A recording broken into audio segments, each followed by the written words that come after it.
नमस्कार, स्वागत आहे तुमचे माझ्या नवीन रेसिपीमध्ये। आज आपण बनवत आहोत सर्वांची आवडती कोल्हापुरी मटण थाळी।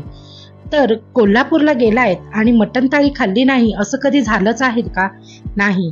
तर कोल्हापूरला गेल्यावर आपण मटण थाळी नक्कीच खातो, पण आता कोल्हापूरला जाणं जर झालं नाही तर मग ही मटण थाळी खायची कशी? तर आज आपण घरच्या घरी बनवणार आहोत कोल्हापुरी मटण थाळी। तर त्यामध्ये आपण बनवणार आहोत कोल्हापुरी सुक्क मटण, तांबडा रस्सा आणि पांढरा रस्सा। सोबत मी इथे सोलकढी, भाकरी, सॅलेड आणि भात सुद्धा वाढलेला आहे। तर चला सुरुवात करूया आपल्या रेसिपीला। यासाठी मी 1 किलो ताजं मटण आणलेलं आहे। मटण चांगलं 2-3 पाण्याने स्वच्छ धुवून घेतलंय। त्याला आपण 2 ते 3 चमचे आलं लसणाची पेस्ट लावून घ्यायची आणि चवीपुरतं मीठ लावून घ्यायचंय आणि हाताने किंवा स्पॅच्युलाने जसं तुम्हाला जमेल तसं तुम्ही हे मीठ आणि आलं लसूण पेस्ट आपल्या मटणला व्यवस्थित लावून घ्यायचे। तर आता मी इथे स्पॅच्युलाने लावण्याचा प्रयत्न करते, पण व्यवस्थित अशी लागत नाहीये। मग मी इथे हाताचा वापर करते। हात चांगला स्वच्छ धुवून घ्यायचा आणि हातानेच आपण हे या मटणाला मस्त असं हे सगळं मॅरिनेशन लावून घ्यायचं। आता आपण आलं लसूण पेस्ट आणि मीठ हे मटणाला लावून घेतलंय। आता आपण हे मटण शिजवून घ्यायचंय। तर मटण शिजवण्यासाठी इथे मी कुकरमध्ये 2 ते 3 चमचे तेल घेत आहे। तेल चांगलं गरम झालं का त्यामध्ये आपण घालणार आहोत 1 मोठा बारीक चिरलेला कांदा।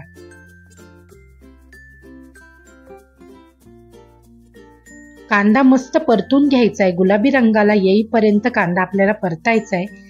कांदा परतून झाला का त्यावर आपण लगेचच जे मॅरिनेट करून ठेवलेलं मटण आहे ते मटण आपल्याला इथे घालायचं आहे। आपण मटणालाच आलं लसूण पेस्ट लावलेली आहे, त्यामुळे आता आपल्याला कांद्यात आलं लसूण पेस्ट घालण्याची गरज नाही।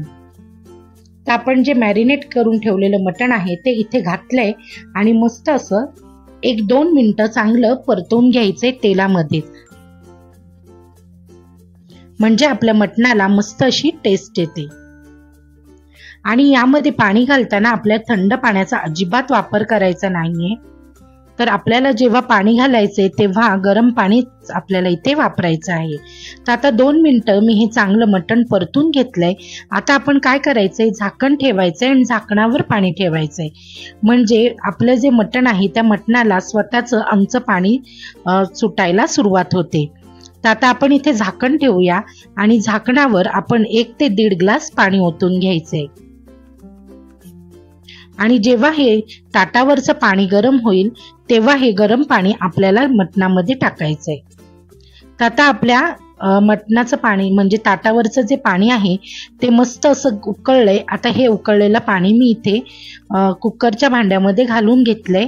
तर जवळजवळ मी इथे 3 ग्लास पाणी घातलेलं आहे अशाच पद्धतीने गरम करून। आता कुकरचं झाकण लावून मी इथे 3 ते 4 शिट्ट्या करून घेणार आहे। आपण उकळतं पाणी घातल्यामुळे आपलं जे मटण आहे ते अगदी पटकन शिजतं। आता मी तुम्हाला दाखवते की इथे मी पांढऱ्या रश्श्यासाठी मसाला काढून घेतलाय।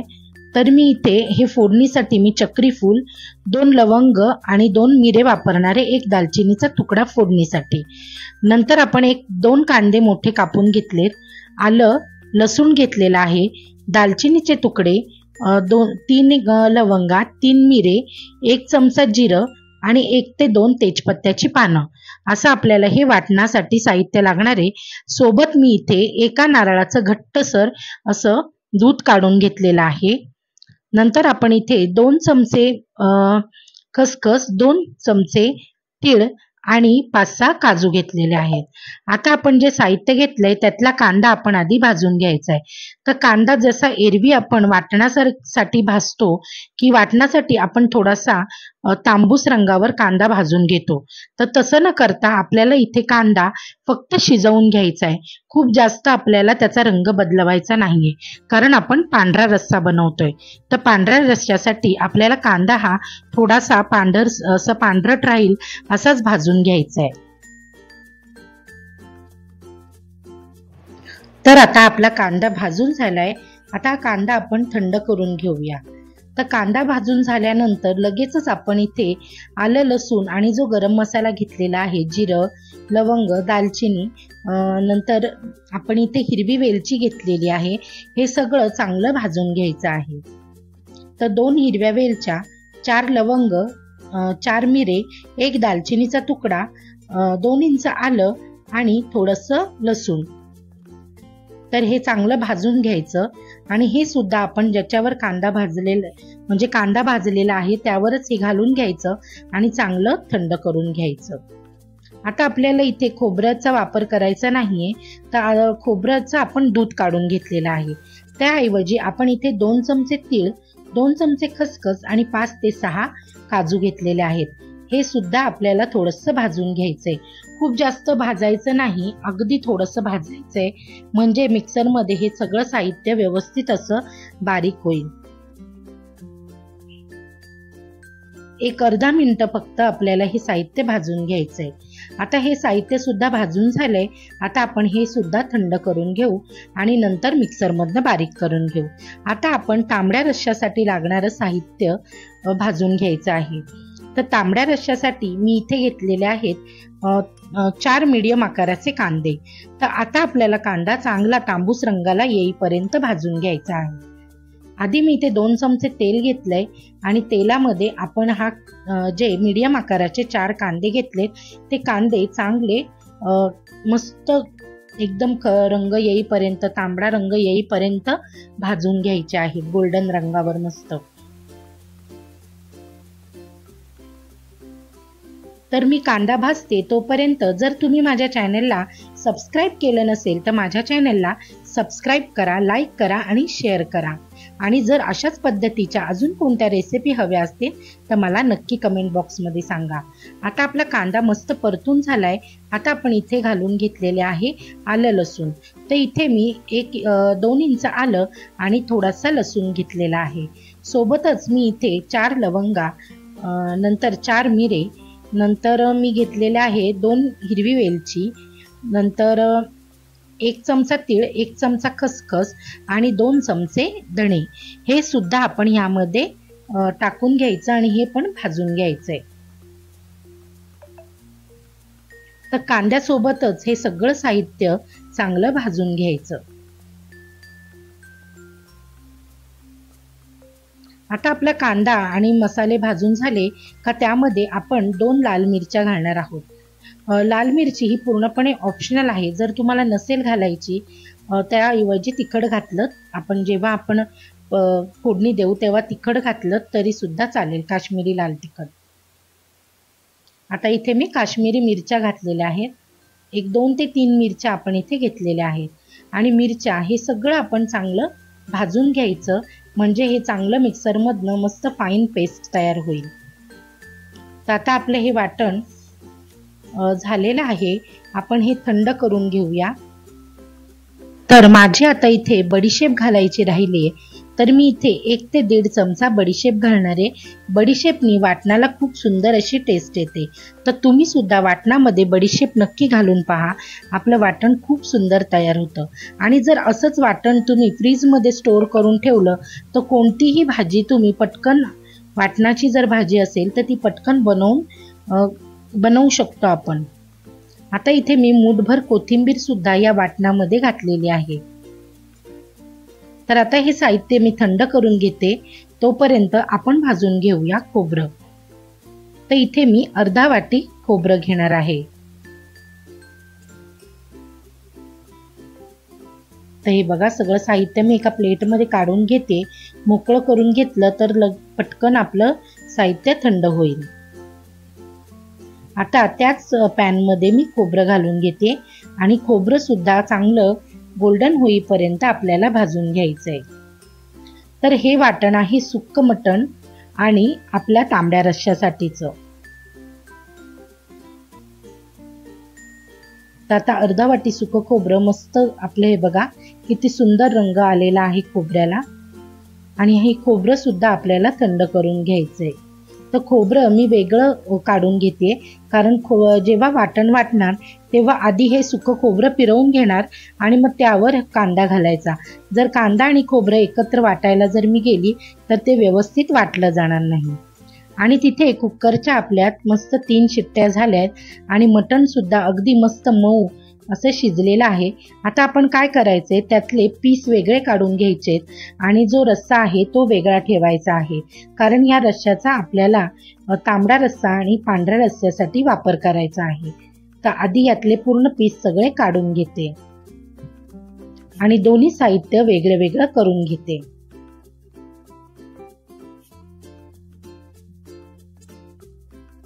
जर लहान मुलांना तिखट खात नसेल तर या रस्स्याचा मुलांना वापर करता येईल। हा रस्सा जर तुम्ही चमच्याने मुलांना पाजू शकता, अगदी बाळ जरी असेल ना 8-9 महिन्याचं, तर त्या बाळाला सुद्धा आपण हा रस्सा देऊ शकतो। तर आधी आपण बनवून घेऊया पांढरा रस्सा। तर पांढऱ्या रस्स्यासाठी मी अर्ध जे मटणाचं स्टॉक आहे त्यातलं अर्ध स्टॉक काढून घेतलेला आहे आणि आता आपण फोडणी देत आहोत। इथे 3 ते 4 चमचे तेल मी एका कढईमध्ये घातलेलं आहे आणि त्यावर आपण जे पांढऱ्या रस्स्यासाठी वाटण बनवलेलं ते वाटण इथे घालून घेतलेलं आहे आणि वाटण चांगलं तेल सुटेपर्यंत परतून घ्यायचं आहे, कारण आपण जो कांदा भाजलेला आहे तो खूप जास्त आपण ब्राऊन केलेला नाहीये, तर थोडासा गुलाबी रंगावर आपण तो परतून घेतलेला आहे। त्यामुळे कांदा कच्चा लागू नये म्हणून आपल्याला कांदा आणि जे इतर साहित्य आहे ते चांगलं भाजून घ्यायचं आहे तेलामध्ये। आता हे आपलं वाटण जे आहे ते छान परतलंय, तर मी इथे जो अख्खा गरम मसाला फोडणीसाठी वापरायचा होता तो घालायचा विसरली, तो आता ह्या स्टेपला मी घालत आहे। 1 चक्री फूल, 2 लवंगा, 2 मिरे आणि 1 चक्री फूल, 1 दालचिनीचा तुकडा, बस अगदी कमी साहित्य। आणि मस्त आता आपण जे नारळाचं दूध काढून घेतलेलं होतं, तर नारळाचं दूध हे मस्त घट्टसर असं एका नारळाचं दूध आहे, हे दूध आपण इथे घालणार आहोत। इथे आपण नारळ भाजून भिजून घेतलेला नाहीये, फक्त जसं आपण सोलकढीसाठी नारळाचं दूध काढून घेतो त्याचप्रमाणे इथे आपल्याला दूध काढून घ्यायचंय आणि हे दूध मी इथे घातलेलं आहे। आता आपल्याला यामध्ये थोडंसं पाणी वाढवायचंय, तर बाजूला मी इथे गरम पाणी करत ठेवलेलं आहे। तर प्रत्येक वेळेला आपल्याला जर पाणी घालायचं असेल तर इथं गरम पाण्याचाच वापर करायचा आहे। तर आता आपण इथे घातलेला आहे जो आपण मटणाचा स्टॉक काढून ठेवला होता, तो मटणाचा स्टॉक मी इथे घालून घेतलेला आहे। ह्या पांढऱ्या रश्श्याला चव ही फक्त मटणाचा जो स्टॉक असतो त्याची चव येत असते, त्यामुळे इथे मटणाचा स्टॉक घालणं खूप महत्त्वाचं आहे। आता आपण इथे पाणी गरम करून घेतलेलं आहे, हे गरम पाणी सुद्धा आपण इथे आपली कन्सिस्टन्सी ॲडजस्ट करण्यासाठी आपल्याला घालायचे आहे। तर तांबडा रस्सा म्हटल्यावर हा थोडासा पातळसरच छान लागतो, त्यामुळे आपण इथे थोडंसं पाणी घालून ॲडजस्ट करायचे। तर इथे आपण मीठ घालायचं राहिलेलं आहे, तर मीठ घालून घेऊया आपल्या चवीनुसार आणि मग आता आपण घालतोय गरम पाणी। तर गरम पाणी घालून मी इथे कन्सिस्टन्सी ॲडजस्ट करून घेते, खूप जास्त घट्ट नाही आणि अगदीच खूप पाण्यासारखं नाही, अशा पद्धतीचा हा पांढरा रस्सा असतो।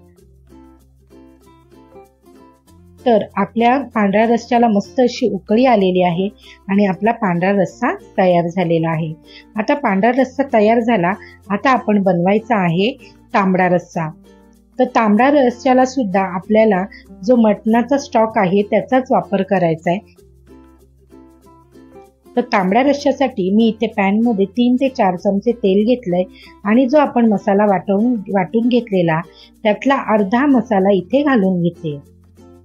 मसाला चांगला तेल सुटेपर्यंत परतून घ्यायचा, म्हणजे त्याला छान अशी तरीत येते। मसाला चांगला परतला का त्यामध्ये आपल्याला मसाले घालायचे, बाकीचे इतर मसाले। तर मसाला आधी आपण चांगला तेल सुटेपर्यंत परतून घेतलेला आहे। आता आपण इथे घालतोय 1 चमचा हळद, नंतर आपण घालणार आहोत 1 चमचा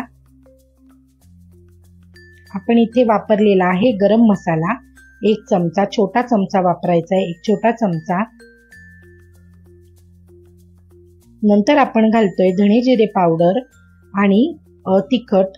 तर इथे मी जे रेग्युलर आपण तिखट घरामध्ये वापरतो ते तिखट घालते। तर तिखट घालताना थोडंसं आपण जास्त अशासाठी घालतोय की कोल्हापुरी रस्सा किंवा कोल्हापुरी तांबडा रस्सा म्हटल्यावर हा झणझणीत असा झालाच पाहिजे. त्यामुळे आपण इथे घालतोय थोडंसं तिखट जास्त घालतोय. जे आपण घरामध्ये मसाला दरवर्षी बनवून घेतो साठवणीतला, त्या मसाल्याचा मी इथे वापर केलेला आहे. जर तुम्हाला इथे कोल्हापुरी कांदा लसूण मसाल्याचा वापर करायचा असेल तर तो वापरला तरी सुद्धा चालेल. तर आता आपण काय करतोय, जो स्टॉक आपण अर्धा ठेवला होता तो स्टॉक इथे तांबड्या रस्स्यासाठी ठेवलेला स्टॉक आपण इथे घालून घेतलेला आहे. तर स्टॉक हा गरमच आहे, त्यामुळे गरमच आपल्याला इथे प्रत्येक वेळेला पाणी चा वापर करायचा असेल तर आपल्याला इथे गरम पाण्याचाच वापर करायचा आहे. तर आता आपण इथे स्टॉक टाकलेला आहे आणि जर तुम्हाला कन्सिस्टन्सी ऍडजस्ट करायची असेल, थोडासा अजून पातळ हवं असेल तर तुम्ही इथे गरम पाण्याचाच वापर करायचा आहे. तर आता आपण एकदा हे ढवळून घेऊ आणि चवीपुरतं मीठ घालून घेऊया. तर आता इथे चवीपुरतं मीठ घालून घेतलंय आणि तुम्हाला दिसतच असेल की आपल्या तांबड्या रश्श्याला किती सुंदर अशी तरी यायला सुरुवात झालेली आहे.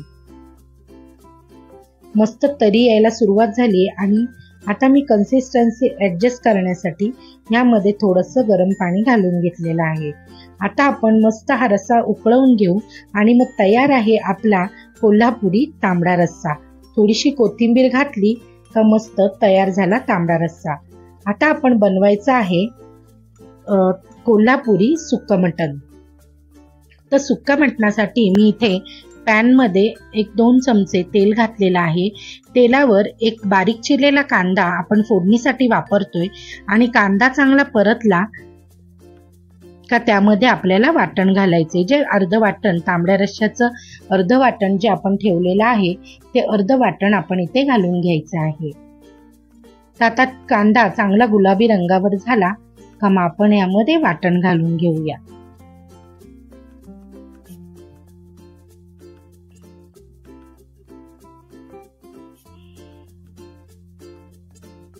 तुम्ही जर अजून सुद्धा माझ्या चॅनलला सबस्क्राईब केलं नसेल तर नक्की सबस्क्राईब करा, लाईक करा आणि शेअर करा. वाटण घालण्याच्या आधी मी इथे मसाले घालणार आहे, म्हणजे आपल्या मटणाला चांगली तरी येईल. तर इथे मी आधी घातलेली आहे हळद 1 चमचा आणि आपलं रेग्युलर तिखट ते 1 ते 2 चमचे मी घालणार आहे. कोल्हापुरी म्हटल्यावर हा झणझणीत असा बेत झालाच पाहिजे, त्यामुळे आपण इथे तिखटाचं प्रमाण थोडंसं जास्त आहे किंवा गरम मसाल्याचं प्रमाण सुद्धा थोडंसं तुम्हाला जास्त वाटेल, पण कोल्हापुरी म्हटल्यावर थोडासा झणझणीतपणा हा आलाच पाहिजे. तर आता आपण जे वाटण अर्ध ठेवलेलं ते वाटण सुद्धा यावर घातलंय आणि मस्त तेल सुटेपर्यंत आपण हे परतवून घेऊया.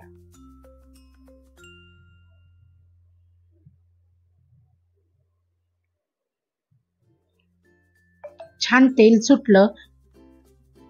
आता आपण इथे घातलेला आहे थोडासा गरम मसाला आणि धणे जिरे पावडर.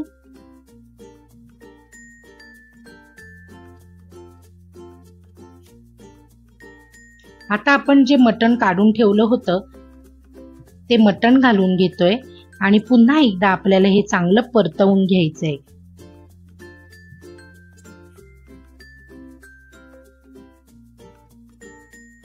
आता काय होतं, आपण मटणाचा पूर्ण स्टॉक काढून घेतो, मग मटणाला पाहिजे तशी चव राहत नाही. मग त्यावेळेला काय करायचं, आपण जे तांबडा रस्सा बनवलेला आहे त्या तांबड्या रस्स्यामधला 2 ते 3 पळी तांबडा रस्सा आपण ह्या सुक्या मटणामध्ये घालायचा, म्हणजे आपल्या तांबड्या रस्स्याला सुद्धा चव येते आणि जे सुक्क मटण बनवले त्याला सुद्धा छान अशी चव येते.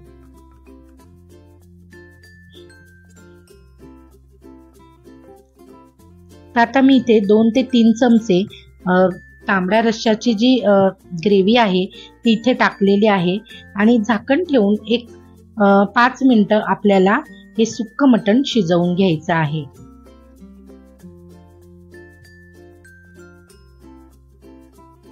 आता मी इथे मीठ घालायचं राहिलं होतं तर मीठ सुद्धा घालून घेते.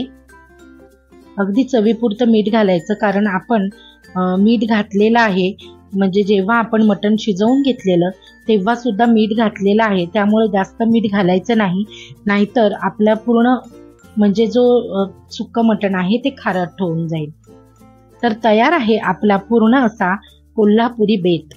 तर आता मी घेत आहे मस्त सुक्क मटण, कोल्हापुरी तांबडा रस्सा, कोल्हापुरी पांढरा रस्सा, नंतर आपण इथे घेत आहोत सोलकढी। सोलकढीची रेसिपी आपल्या चॅनलवर अपलोड आहे, तुम्ही ती नक्की चेक करा। नंतर इथं सलाड घेतलेला आहे, कांदा, टोमॅटो आणि लिंबू। झणझणीतपणा थोडासा कमी होण्यासाठी आपण लिंबू पिळून मस्त हे खाणार आहोत। नंतर भात घेतलेला आहे, आपण इंद्रायणीचा मस्त भात बनवलेला आहे, इंद्रायणीचा भात घेतलेला आहे हा। नंतर ज्वारीची गरम गरम अशी भाकरी आणि तयार झाला आहे आपला कोल्हापूरचा मस्त असा बेत। जर तुम्हाला ही माझी रेसिपी आवडली असेल तर माझ्या चॅनलला लाईक, शेअर, सबस्क्राईब नक्की करा। चला तर मग पुन्हा भेटू आपल्या पुढच्या व्हिडिओ।